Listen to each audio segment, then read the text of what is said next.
AI summit में भट्ट पिटवाने के बाद गलगोटिया यूनिवर्सिटी ने माफी मांगी है और पूरे कारनामे के लिए स्टॉल पर मौजूद प्रतिनिधि को जिम्मेदार ठहराया। यूनिवर्सिटी का कहना यह है कि रोबोट दिखाने वाला महिला को मीडिया से बात करने की कोई अथॉरिटी नहीं थी। उत्साह में आकर के उसने गलत जानकारी शेयर कर दी। चीनी रोबोट को अपना बताने का पूरा विवाद हुआ था, जिसके बाद सरकार के आदेश पर गलगोटिया यूनिवर्सिटी को समिट से बाहर कर दिया गया। एक्टर सेलिब्रिटीज के नाम पर डीप फेक वीडियो इंटरनेट पर सर्कुलेट होते रहते हैं और इन्हीं से निपटने के लिए पुलिस के पास से modern solution AI impact summit में लगे हुए एक स्टॉल में इसका लाइव डेमोन्स्ट्रेशन किया गया। वीडियो को 3 स्टेप्स में वेरीफाई किया जाता है। पहले वीडियो के फेक होने का रेड सिग्नल मिलता है और फिर कंप्लेंट रिपोर्ट जनरेट होती है। और इतना ही नहीं, वीडियो बनाने वाले आरोपी की लाइव ट्रैकिंग भी की जा सकती है। दिल्ली में चल रहे एआई समिट के दौरान हुई चोरी के मामले में पुलिस ने बड़ी कार्रवाई की। महज 24 घंटे के अंदर पुलिस ने वेयरेबल डिवाइस को बरामद कर लिया और साथ ही 2 आरोपियों को गिरफ्तार किया, जिनके नाम आशीष और मनीष हैं। इनके पास से कुल 6 वेयरेबल डिवाइस बरामद किए गए। एआई समिट के पहले दिन हाई सिक्योरिटी जोन से ये डिवाइस गायब हो गए थे। राज्यसभा की 37 सीटों पर चुनाव की तारीखों का ऐलान कर दिया गया है। 37 सीटों के लिए 16 मार्च को चुनाव करवाया जाएगा। वोटों की गिनती भी 16 मार्च को ही होगी। महाराष्ट्र की 7, पश्चिम बंगाल और बिहार की 5 सीटों के लिए चुनाव होगा। तमिलनाडु की 6 सीटों पर भी चुनाव कराया जाना है।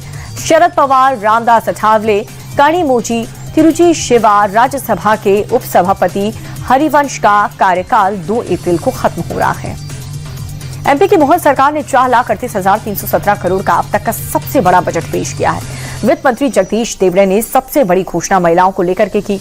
लाडली बहनों के लिए 23,800 करोड़ रुपए, तो वहीं किसानों के लिए 1,57,000 करोड़ रुपए आवंटित किए गए हैं। इसके अलावा अटल गृह ज्योति योजना के लिए 6,033 करोड़, श्रम विभाग के लिए 1,335 करोड़ प्रस्तावित किया गया।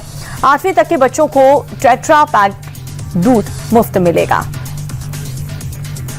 यूपी में शंकराचार्य विवाद पर डिप्टी सीएम ब्रजेश पाठक का बड़ा बयान सामने आया। ब्रजेश पाठक ने कहा कि ब्राह्मण बटुकों को चोटी खींचना महापाप है, जो भी दोषी हो उसे कड़ी सजा मिले।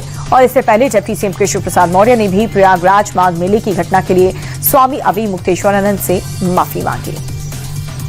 यूपी के सीएम योगी आदित्यनाथ ने बुलडोजर और ब्रह्मोस मिसाइल को एक जैसा बताया। सीएम योगी ने कहा कि ब्रह्मोस और बुलडोजर दोनों एक दूसरे के पूरक हैं।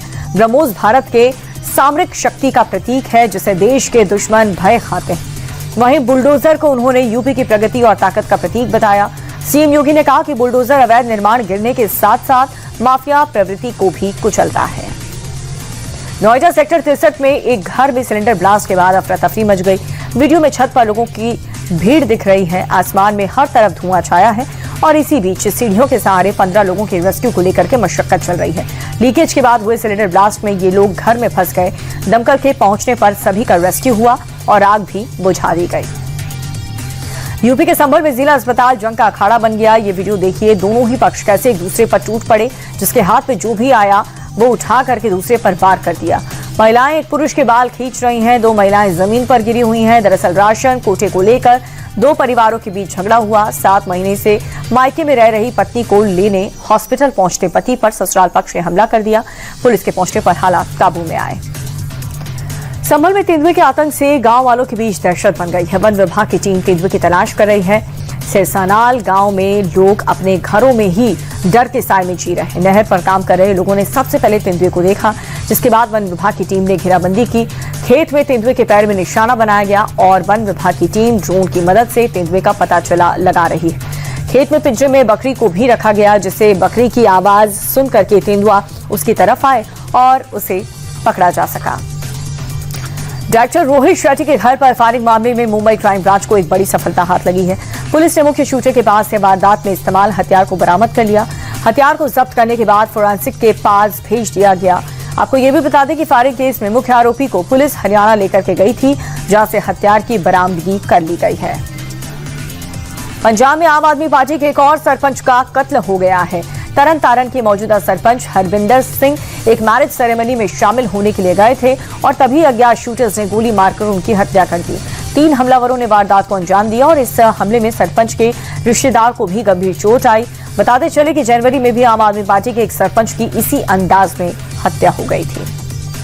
पंजाब के लुधियाना से एक बेहद हैरान करने वाला वीडियो सामने आया। आप खुद देखिए, एक लड़की के सामने दूसरी बुर्का नशी लड़की अचानक से रेलिंग से गिर जाती है। सामने खड़ी लड़की लिफ्ट का इंतजार कर रही है और तभी रेलिंग पर बैठने की कोशिश कर रही लड़की स्लिप होकर के नीचे गिर गई। गंभीर हालत में बुर्के वाली लड़की को अस्पताल ले जाया गया, जहां पर डॉक्टर्स ने उसे मृत घोषित कर दिया।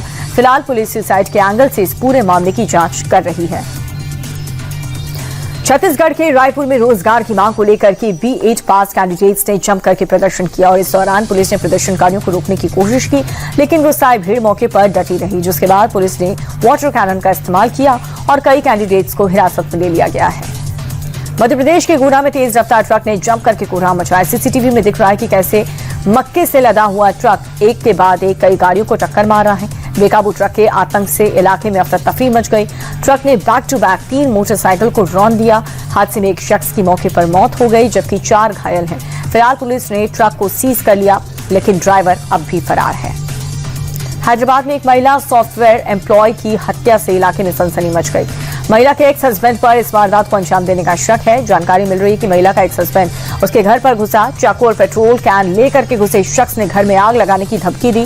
हालांकि पुलिस ने आरोपी को दबोच लिया। कुछ दिन पहले महिला ने डाइवोर्स के बाद दूसरी शादी कर ली थी और शक यह है कि इसी से बौखलाए एक्स हस्बैंड ने महिला का मर्डर कर दिया।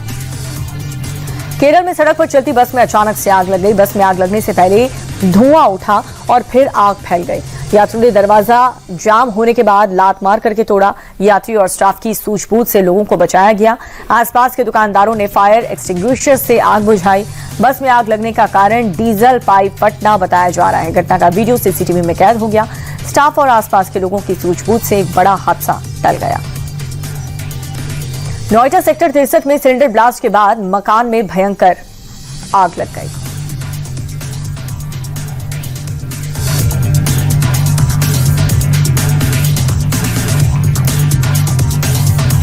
शेयर बाजार में आज फिर से रौनक रही। बैंकिंग और मेटल शेयर में आखिरी समय की जबरदस्त खरीदारी की बदौलत सेंसेक्स और निफ्टी लगातार तीसरे दिन बढ़त के साथ बंद हुए। सेंसेक्स करीब 283 अंक चढ़ करके 83,734 के स्तर पर बंद हुआ। वहीं निफ्टी भी 94 अंकों की तेजी के साथ 25,819 पर पहुंच गया। शेयर बाजार में हरियाली और विदेशी फंड्स के आने से आज भारतीय रुपए में मजबूती देखी गई है। अमेरिकी डॉलर के मुकाबले रुपए में 5 पैसे चढ़ करके बंद हुआ। $1 की कीमत 90 रुपए 67 पैसे हो गई। हालांकि कच्चे तेल की बढ़ती कीमत और वैश्विक बाजार में डॉलर की मजबूती की वजह से रुपए की बढ़त थोड़ी सी सीमित रही।